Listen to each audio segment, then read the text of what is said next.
नमस्कार, स्वागत है आपका सिटी पोस्ट लाइव में। मैं हूं मुस्कान। 25 लाख इलाज बीमा, 200 यूनिट मुफ्त बिजली देगी कांग्रेस।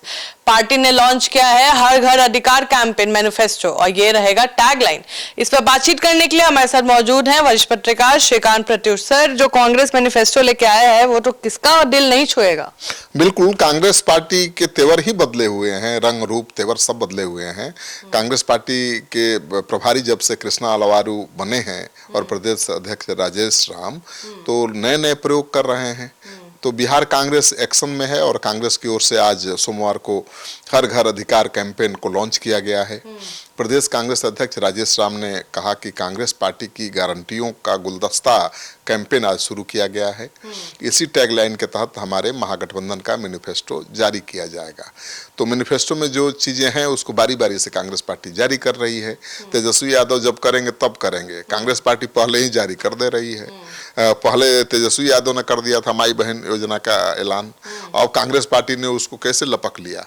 कांग्रेस पार्टी ने सबसे ज्यादा मेंबर बनाया है, महिलाओं को जोड़ा है, रजिस्ट्रेशन कराया है, और लग रहा है कि कांग्रेस पार्टी का ही वो कैंपेन है। तेजस्वी यादव को भूल गए हैं लोग, अब कांग्रेस पार्टी का कैंपेन मान रहे हैं।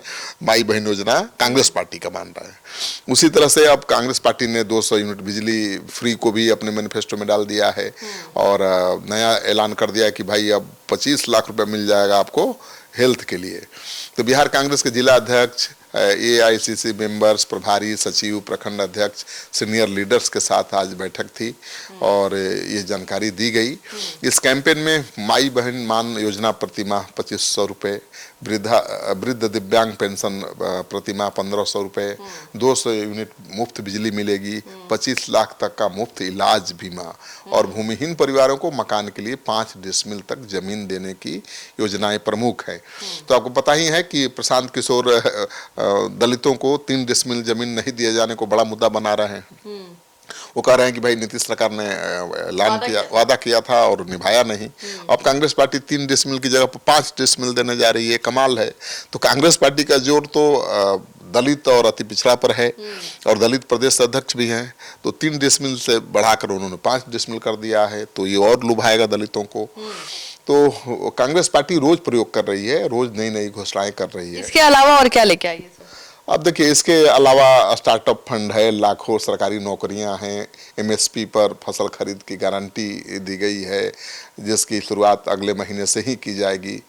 और प्रदेश कांग्रेस के प्रभारी कृष्णा अलवारू ने भी कहा कि कांग्रेस ने जिस प्रकार से शिक्षा, भोजन और सूचना का अधिकार आम लोगों को देने का काम किया है, ठीक वैसे ही बिहार में रोजगार, स्वास्थ्य सुविधा का भी अधिकार लोगों को देगी। उन्होंने आगे कहा कि बिहार में लगातार हम जनता और पार्टी के कार्यकर्ताओं के बीच जाकर उनकी समस्याओं पर चर्चा कर सभी मुद्दों को चुनावी कैंपेन में समाहित करने का काम करेंगे।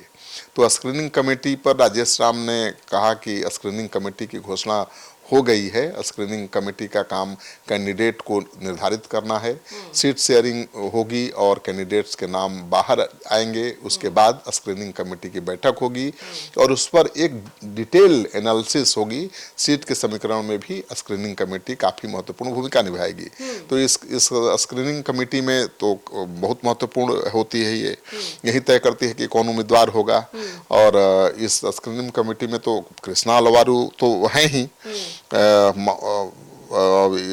प्रदेश अध्यक्ष राजेश राम भी हैं और CLP लीडर हैं जैसे शकील अहमद खान जी हैं और मदन मोहन झा जी भी हैं। तो ये जो महत्वपूर्ण नेता हैं उनको रखा गया है, लेकिन अखिलेश प्रसाद सिंह जो पूर्व अध्यक्ष हैं उनको बाहर कर दिया गया, उनको नहीं रखा गया। जबकि वही हेल्प करते हैं उनको ही बाहर कर दिया गया है। वो क्या हेल्प करते हैं? टिकट वगैरह में तो मदद करते ही हैं। टिकट उनके लोगों को चाहिए क्योंकि उनके यहाँ लोग दरबार लगाते हैं और लालू जी से उनके अच्छे संबंध हैं। तो उम्मीद रहती है कि भाई जिस सीट पर कांग्रेस के नेता लड़ना चाहते हैं वो सीट वह छुड़वा देंगे। लेकिन लालू जी और तेजस्वी जी इतनी आसानी से सीट छोड़ने वाले हैं। वो तो चाहेंगे कि जितना फटा नोट है वही थमा दे कांग्रेस को। और कृष्णा अलवारू कह रहे हैं कि फट्टे नोट अब कांग्रेस नहीं चलाने वाली है। लेकिन सर, मुकेश सैनी तो बोल रहे हैं कि अब किसी की निकलने की गुंजाइश नहीं है, अब जो है यही है और चुनाव सबको साथ ही में लड़ना पड़ेगा, अब जो मिलेगा उसी में लड़ना पड़ेगा। फिर कांग्रेस इतना काहे परेशान है? नहीं, तो ये मजबूरी केवल कांग्रेस की थोड़े है, मुकेश सहनी कह रहे हैं कि हम 40 सीट चाहिए हमको। उन्होंने कहा ना तेजस्वी के सामने फूलन देवी के जयंती समारोह में कि बीजेपी ने 4 विधायक छीने थे, हम 40 छीन के लाएंगे। मतलब उनका कहना था कि 40 सीट कम से कम लड़ेंगे। तेजस्वी के सामने ही वो संकेत दे दिया, दोहरा दिया अपना मांग। 40 उनको चाहिए, कांग्रेस को 50 चाहिए। कांग्रेस पार्टी नेशनल पार्टी है, राष्ट्रीय पार्टी है और कृष्णा अलवारू उसके प्रभारी हैं। बहुत आसान नहीं है उनसे निपटना। बोलते कम है, काम ज्यादा करते हैं। और जब से आए हैं तब से कांग्रेस के तेवर कितना बदला हुआ है। कांग्रेस को कितने हल्के में लोग लेते थे कि कांग्रेस मतलब लालू जी चलाएंगे, बीटी लालू जी तय करेंगे। लेकिन अब तो लालू जी तय नहीं कर रहे हैं कि कांग्रेस क्या करेगी, किसको उम्मीदवार बनाएगी, कहां से लड़ेगी। अब कृष्णा अलवारू, राजेश राम बैठ के तय कर रहे हैं। राहुल गांधी ने उनको पूरा पावर दे रखा है। तो स्क्रीनिंग कमेटी बन गई है, उसमें अखिलेश जी को जगह नहीं मिली है। और मदन मोहन झा हैं, शकील अहमद खान हैं, राजेश राम हैं, कृष्णा अलवारू हैं। तो बहुत महत्वपूर्ण होती है स्क्रीनिंग कमेटी। वो जिसके नाम पर मुहर लगाएगी वही चुनाव लड़ेगा। तो आप सुन रहे थे पूरे डिबेट को और ध्यान से सुनिएगा तो आपको अंदर का गेम भी समझ में आएगा।